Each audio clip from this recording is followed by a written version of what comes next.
wanna. Yes. We read through chapters 4 to 5. Mhm. What were some of your initial kind of takeaways from it, Mike? I'm sorry, I was still stuck on the voice in the corner. I was waiting for Godot, that nobody would remember what the reference to is. So project. What was my a little bit of Buddhist philosophy. I don't know if anybody's ever talked to anybody who's been to a Buddhist temple, but everything is about everything is about being quiet. Everything is about being, when you eat a meal, you eat one item at a time and you stay focused. That reminds me of, I'm not sure what culture this is in, but they stack the stones and each stone gets smaller and smaller and harder to balance on top of the stones under it. And so it really makes you focus on like the actual action of placing the rock. So I think that actually is a good example for what he was saying, like how you can, you know, cut your to-do list into your should-do list, and then your should-do list can be cut further into your success list. And then from there, he said you could even keep cutting until you get to the one thing. And so I thought that that was cool. Yeah, when I first read this a few years ago, it was just like that 2x4 over the head about multitasking. Because, and now when I'm talking to people, they're like, oh, I'm really good multitasker. And now I'm like, that's not a good thing. You know, it's not a good thing. Yeah, that's the little graphic that was there. So it was on page like 48. Yes, the interrupted workflow. As the front desk lady, I can definitely, like, when I was like reading through this, I was like, yep, this is pretty much how it goes, you know, like I'll be like writing a newsletter and then I get a phone call, you know, from like a client or someone who's interested in a property, and so then I have to go, you know, onto the MLS and look it up and then give the listing agent's cell phone number and answer any questions that they have, and then hang up the phone, and then while like Jennifer walks up and starts talking about her new sale. But like I feel that a lot, and then after a while it's like, what the heck was I just doing? yeah, or it's like, oh, you know, like this, and then like the mail comes in after that, and then I'm like, okay, well, like there's a hand money in here, so I'm gonna like process that right now because, you know, that's a time crunch. And then all of a sudden it's been, you know, 20 minutes since I was working on the newsletter, when, you know, like in those 20 minutes I could have potentially even been done with it. But then just like, you know, always having to switch and then reorient. So I thought it was really interesting. He said that multitaskers, they vastly overestimate how much time it takes to get something done. And I thought that that was interesting because how often do we get bogged down with interruptions and then we have to refocus, and really it does extend that timeline by a lot. So for me, that was a big aha, because I know I personally am absolutely also a multitasker, and I get derailed very often. And I think that's just the nature of being, you know, in this this industry, is really like you have to be intentional and you have to really focus and prioritize. And I think that's the hardest part for a lot of people, is prioritizing that to-do list to a point where it's like, okay, none of these other things are going to make a big difference, whereas maybe one or two things affect your whole day and how it's going to go. Mm-hmm. So let's talk a little bit more in depth about chapter 4. I really like how he set us up with the 6 whys between us and success. It really sort of set the stage for, okay, now we're going to dive into these first 2. So I personally am very guilty of making to-do lists. I love to-do lists. I love, crossing things off.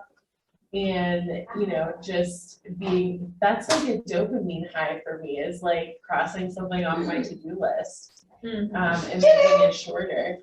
So, but obviously, like, it's not a good thing because it's a lot of filler stuff, It's like the reason I went digital on my calendar.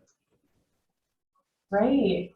And I think, being able to really minimize the amount of filler work is going to help me lead a more successful, not a to-do list, a success list. Mhm. Where do you put your success list? You can put that anywhere you want. I haven't started yet, but I would like to, I think, write it down because I like to see things. If I don't see them, they don't exist to me. That's so true. You know what I mean? Like, I'm that person that has to put stuff in the front of the fridge because if it makes its way to the back, it doesn't exist to me anymore. Insane. Insane. Out of sight, out of mind. I'm sorry, I missed that part, but I just was curious. If the best list looks like talking, right? So you're like, I'm doing my calls, like from 10 to whatever, and then like I can be monkey mind, like that they mentioned from 1 to 1:30. Into the miscellaneous. I think sometimes that has to do with boundaries too. Like if somebody comes in and they're like, I need this right now, say, hey, my free time is like, I can look at that at 1 o'clock. Right, and he mentioned that is like saying no, whether that means not now or whether it's just a flat out no. But it's like protecting and respecting your time, and also, if it's something that's gonna fall through the cracks, you're not on the hook for it because you've already said no. Yes. That's something I struggle with too, is saying no to things, Because I wanna be that person that gets everything done. you want to be that person that says yes to everybody, don't you? Right, Want to be helpful. yeah. So, And so at the same time though, like just focusing on too much means that we're really not focusing on anything. Because, if you're driving and you're focusing on your phone and you're focusing on, I know we are all guilty of that, but like changing the song even, he said, and changing the radio station can be a distraction. And so I think that's the most poignant example that I think we can all sort of relate to. Yeah. like I love tapped somebody with a brand new car the other day, so I was looking at my phone at a red light. Yeah. No damage. Not your new purple car. I know. Oh, no, No. Oh, yeah. too soon. One thing at a time, kids. One thing at a time. One thing at a time. I can't do it. Yeah, I think on page 44, like with the multitasking, at the very end of, at the very bottom of the page, he said, multitasking is merely the opportunity to script more than one thing at a time. It's like literally true. That when I was reading this, I was like, oof, ouch. Like, Yeah. Don't say these things to me. I thought it was interesting, sorry. No, I was just gonna say, don't y'all find that like, I wanna just, if it comes into my field of vision, I wanna finish it. Yes. Because if I put it off, I think I'm gonna forget it. Mhm. That's how I am. I have to see it, otherwise it doesn't exist. Yeah. And then even the explanation of, like the monkey mind and like multitasking and how it is actually a myth and was originally coined for computers. And but it's not actually multitasking, it's the computer's ability to alternate between tasks. So it is still only focusing on one thing at a time, but because it's able to focus Quickly. and switch quickly, we consider it multitasking. So if the computer can't even do it, why are we trying to do it? Because we were programmed to in the 80s. Yeah, That's my excuse. we have to rewrite that programming. It's hard. How would you, like in this system of conversation?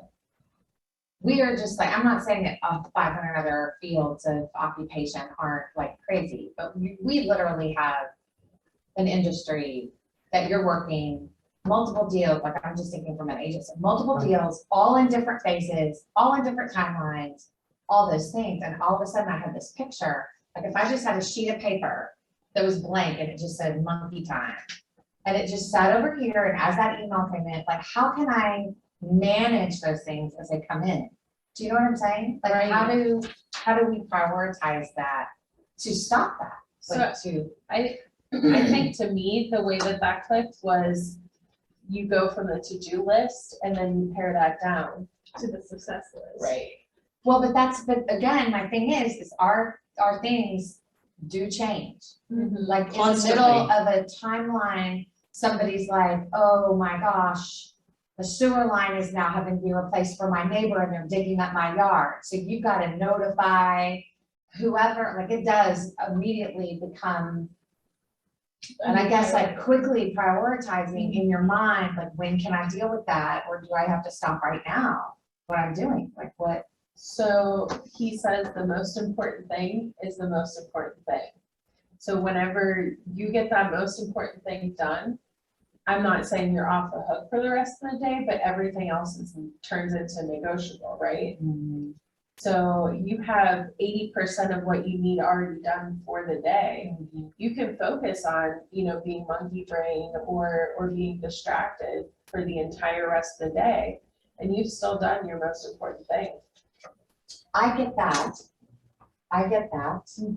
but I'm still like, your one thing that day can be totally hijacked by other people, Yeah, right? right. I think that's the nature of the beast. Yeah, I think Like- that's the answer, is that that is the nature of the beast, and we just do the best that we can. Like, I'll give you yeah. Direction. when I first started, And I get in one of those. don't ring, good answer. You can't do that. If you answer the phone every time it rings, you'll get stuck all day long. You just can't do it. You have to use the voicemail as a filter. You have to ascertain the difference between people who need to be called back immediately and people who don't need to be called back at all. Read stuff on the phone though. Yeah. Other thing, I used to write it down. I love to do this. I don't have time to write it down. Yeah. But it has to be written down, right? So I type it in. Now, I really had a hard time adjusting to that. Because when you look at this little screen, can you see it? Not really. But if you put it in with blocks of time like you think it would need, what you can see really easily is how you get too much in a day. And so every morning when I wake up, I do my miracle morning for the first hour. I don't look at digital things. But then I look at my calendar. And I also looked at it the night before because I prepped for the morning. But I've slept since then, so I don't have it all recallable. Right. Because I'm 49 years old.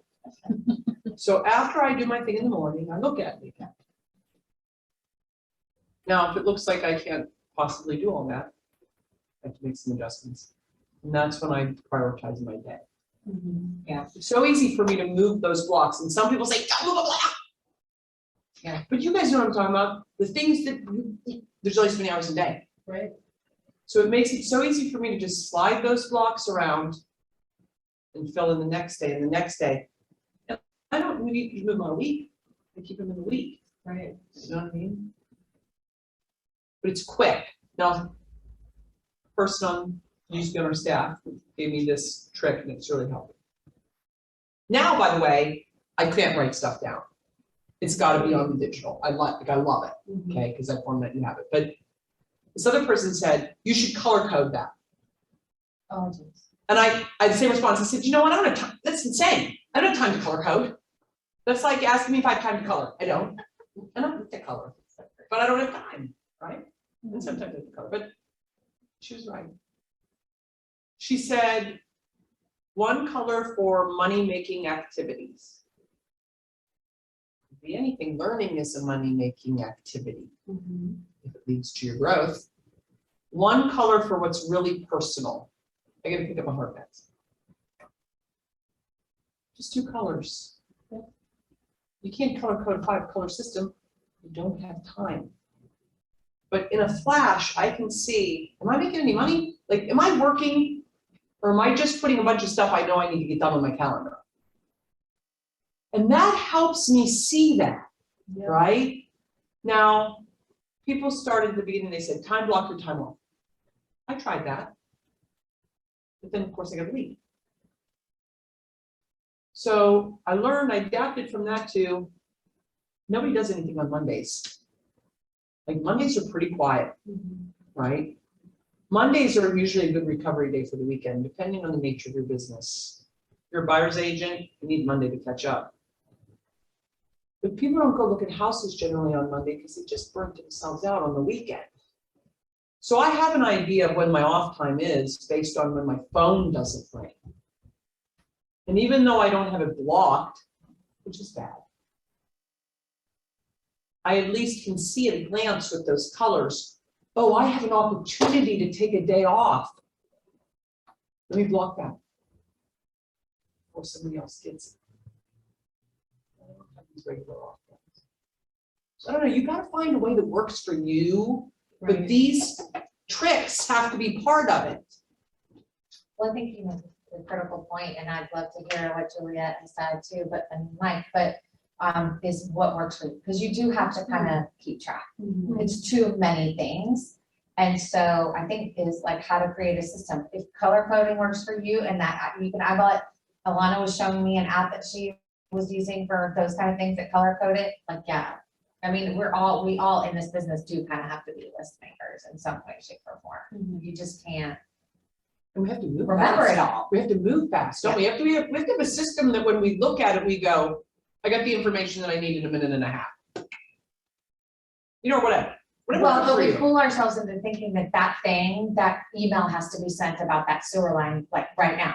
No, I can put it in the 1 to 2 block. That's when I just do all the weird administrative things. That's Like what it we can be mean. just one-offs. That's what we mean by blocking, Yeah. right? We're getting a head nod from Juliet. Yeah, I think that, Are you muted? yeah, she's Oh, muted. you're muted. Press your Unmute. space bar. There you go. Okay, I'm unmuted now. So yeah, when I was reading this, the thing that kept jumping out for me was refocusing on this one thing again, because we tend to get away from things that we tend to get bogged down with the minutia. There were some things in here, however, that I totally disagreed with. And it could be, well, it could be that we have just accepted this whole idea of what multitasking is. And when he said that multitasking is a lie, I thought, well, you know, as women, that's, to me, I've always multitasked as a mother. And my version of multitasking is, you know, I may have something going on in the background, and then I'll switch my attention to something else. So that's my definition of multitasking. But according to him, it's a lie. And I kind of had to disagree with that, because I think that we've accepted a definition of what multitasking is, and we just do it. But I also kept going back to this idea of time blocking while reading this too, because, okay, true, the brain can only focus on one thing at a time. I don't care how many things you put before it.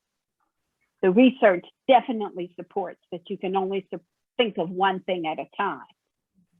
So I think that the idea of multitasking is we may start something, put it on the back burner, and then focus on another thing, which I think is what I think most of us tend to do. You know what, Juliet, I'm going to agree with you. And I'm going to say this. my idea of multitasking is, for example, I'll come into my office for the first time in a couple days, and I'll have stacks of paper, I'll need to make a couple phone calls, I'll need to look at my calendar, I'll need to print some things. And I'll sit behind my desk, and while I'm making those calls, I'll do my filing, because I'm stuck behind the desk making the calls. And so I'm making the calls and I'm doing my filing, and then once my filing's done, I start printing the things that I need while I'm still on the phone. Right. Now, the things that I need, and I'm almost done with the call, and now I've gotten off the call, the filing's done, and I'm ready to get my stuff off the printer, right? Yeah. And I don't honestly know after 30 years how I do it any other way. Frankly, while I'm sitting there on the phone, I'm bored. And my So you mind do something, yeah. wants to do something else, right? So I think a delineation between busy work. When we're talking about busy work, you're never gonna get me to stop multitasking. But when we're talking about having a conversation with another human being and your ringer being on, Oh, because yeah. how many times, we've all done it, I've done it, I've been in the meeting and I've looked at the damn phone. And the second after I looked at the phone, I said, well, I just lost this deal. Because you have to be able to turn off the multitasking to be able to focus on the person that you're building a relationship with. Yeah. Okay. Yeah, I get that. I think it's also, something to be noted that he doesn't mention in this book, but, people with ADHD or are neurodivergent in any way, like I have friends who are like, I have to have, something in the background while I'm doing this task, because only focusing on the task, like it just like, they just need some other form of stimulation. And so I personally would be interested in seeing, what the difference is between someone who is, who has like ADHD or other neurodivergency for, how these statistics line up compared to people who are neurotypical. It's a great point, Laura. Because even like the phone call, like I don't remember which page it was specifically, but like having a phone call while driving, you talking to this person will take up actually 40% of your focus in that study. And We know that's true. and so like I understand that, you can only like fully invest in one thing at a time. But, just comparing it to, because like not everyone's brain is wired the same. And so like that's, I think, like sweeping generalizations like Juliet saying that, like as like a mother, obviously I am not, but, like I know that my mom has always like, done that thing, like, she'll be cooking dinner and like having a conversation like with me or my brother, or like listening for us, in case, something happens. And so I'm not sure, I get your point about that, and I'll take it as, like, I'll do one, Annie up, whatever, I'm gonna raise you one. I used to be like a hyper-focused person. You could give me a task, and I would sit, whether it was like, I'm a woodworker, so I could build furniture, I would focus on that thing and I get all serious. This job, the job in sales, has chemically altered my brain. Right, it's changed your behavior It in that way. has changed the way that my brain focuses, because it just required so much, like shift, redo this, do the, and because I didn't have the skills early on in place to prioritize that one thing or the things that I could put in order. And I just felt like, okay, I've got to focus on this new distraction, get it done so it's off the list and I can focus on the next thing. I literally told my therapist, like, I feel like I went through a ceiling trap door and I'm up in this higher, and I don't mean it in a good way, a higher mind that's just more frantic and I can't get back down. I just want to get back to the other level. Do you know what I mean? It takes a lot of work and I think focus to be able to get back down there. Like when I was reading this, I thought of the perfect example I'm sure if you've been up in my office, you know I play music when I'm working. For me, that helps me to focus. But the minute I tried to play a podcast while I was Or working, talking. oh my no. God, I couldn't do it. Like I just Interesting. could not, because it was almost tearing my attention away from my actual work, Mhm, trying to focus on, you know, what these people were saying. mhm. And it's just kind of a testament to like how you're almost not completely present whenever you have all of these other things going on, like No. whether it's just in your brain and you have all these things to remember, or like if it's just a pile of work sitting in front of you and you're trying to do 10 things at once. Like it's crazy. I notice how present I am or am not whenever I'm doing stuff like that. Yes. Ladies, you just made me think of something crazy. We love crazy ideas here. Bring it. When I'm driving my car and I'm talking on the phone, I'm focused on talking on the phone and the driving becomes automatic. Mhm. You ever have that experience driving where you almost don't remember how you even got from A to B because you weren't even paying attention? But you were, you did right. But you weren't thinking about it. Because it became automatic. Reflex. When I put on an audio book in the car, I pay attention to driving. I don't listen to a damn word they are saying. I literally just stop listening to it. Right. I'm off in my brain. I'm driving. You know? I'm gonna do it. Now, why you can drive the car and be present in the conversation, but that's when people wreck the car because they're not present in the driving, Yeah, Right? which we statistically know is factually correct. yeah. So even with all these little variables of how we process or how we whatever, multitasking still is a diversion from your focus. Right. I'd like to like take this a step further and figure out like when we're in these book groups and we're learning these things, whether it's shift or whatever, like how can we implement these things? How can we either hold one another accountable to these things, or like I think I mentioned before when I was with Beyond, every morning we had to stand up at 8:45 and it was like, what's your one thing today? Like 15 people in a Zoom. What's your one thing? What's your top 20%, like, which is the extra stuff after the one The thing, big rock. the big rock. And then what are you grateful for today? And to me, it was just like the greatest little conversation because I got to know other folks at the company and it also focused me that morning because I didn't have time to focus on it the night before. Does that make sense I to you love guys? that, Like, yeah. how can we really, like when we get through this book, How can we implement the one thing? how can we together? It's a great question. That's a Um, great question. I know I've been distracted, but I just want to make sure we get a picture. I'm gonna get us here. What if we had an early morning call?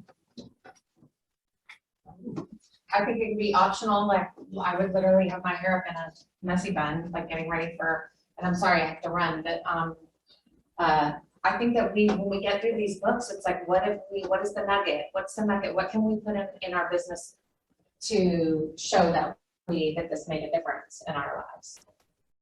Do you know what I mean? Yeah. Brainstorm this for next time, I think. Yeah. Sounds like homework. It is so much. Everybody, thank you so much for coming.